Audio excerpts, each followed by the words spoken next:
ಕೇಳು ಮಾದೇವ ಮನ್ಸನ ಜೀವ ನೀ ನುಡಿಸಿ ಆಡಾಕ ಢಮರು ಆದ್ಯಾವ ಯಾಕ ಶಿವಲಿಂಗ ನಡೆಸುತ್ತೀಂಗ ಏನೇನೋ ಇಲ್ಲಯ್ಯ ನಮ್ಮ ಕೈಯಾಗ ಎಡವಿಸಿ ತಾಳ ಉರುಳಿಸಿ ತಾಳ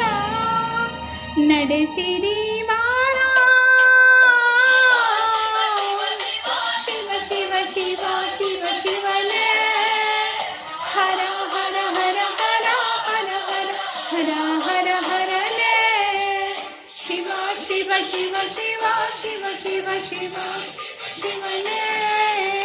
ಹರ ಹರ ಹರ ಹರ ಹರ ಹರ ಹರ ಹರ ಹರ